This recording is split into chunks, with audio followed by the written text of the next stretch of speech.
काम वासना पे बात करना कोई नहीं चाहता है, लेकिन छुप छुप के हर कोई करता है। सब का उपयोग करना बहुत जरूरी है। उपयोग करना जरूरी है, दुरुपयोग करना नहीं। उपयोग क्या हुआ, हम अगर बेबी प्लान कर रहे हैं, हमें बच्चा चाहिए, तो उसका उपयोग आप शौक से कीजिए, सही से कीजिए। लेकिन अगर आप उसका दुरुपयोग करते हैं तो भोग होता है, पाप होता है, अपराध होता है और महा अपराध की श्रेणी तक चली जाती है। ये उसी तरह पाप होता है जैसे एक बलशाली आदमी किसी प्राणी का रक्षा करने के बजाय उसकी हत्या करता है और उसकी हत्या करने में अपने बल का उपयोग करता है, तो ये पाप बन जाता है। उसी प्रकार समय का सही उपयोग ना करने वाले भी पापी बन जाते हैं। अब ये सवाल ये पैदा होता है कि हम इसमें पागल हो जाते हैं, वासना हमारे सर पे सवार हो जाता है, हम करने पे मजबूर हो जाते हैं। बेशक आप मजबूर हो जाते हैं, लेकिन ये मजबूरी कहाँ से पैदा होती है? जब आपने अपने अंदर आसुरी शक्ति को रहने की जगह दी है और वही वो शक्ति आपको पागल बनाती है, आपको इस हद तक पागल बनाती है कि आप इसको किए बिना रह ही नहीं पाते हैं। दूसरी जो अपराध की श्रेणी आती है, जिसके साथ आप कर रहे हैं वो मान नहीं रहा है, आपके दबाव में, आपकी मजबूरी में आके उसने हाँ कर दी है और वो आप कर रहे हैं, तो वही महापाप भी बन जाता है। इसी तरह की इसकी श्रेणी ऊपर बढ़ती चली जाती है।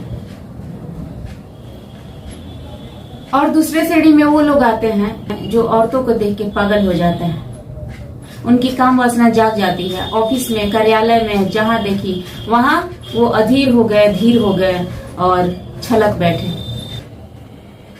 वही औरतें आपकी माँ की समान है।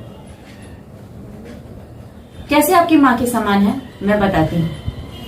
ठीक वैसा ही आपकी माँ का, जिसको आपने पहली बार किया था जब आप शिशु थे, जब आपने जन्म लिया था।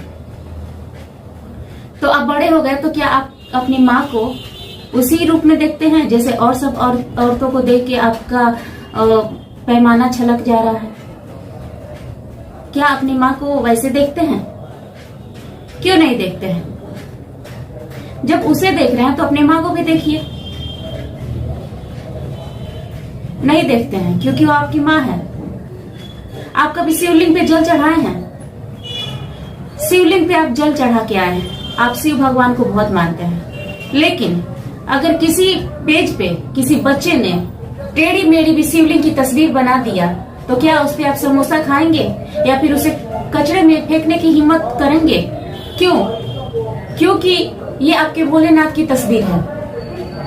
उसी तरह से जिसने आपको जन्म दिया वो साक्षात आपकी माँ तो है, लेकिन और सब औरतें जिसको देख के आपका पैमाना छलकते रहता है, वो भी आपकी माँ की तस्वीर है।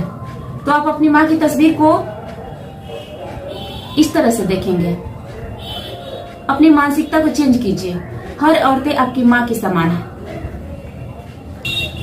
अगर इस सी क्रिया पे विजय पाली हो, बिना जरूरत के आपके दिमाग में नहीं आता है,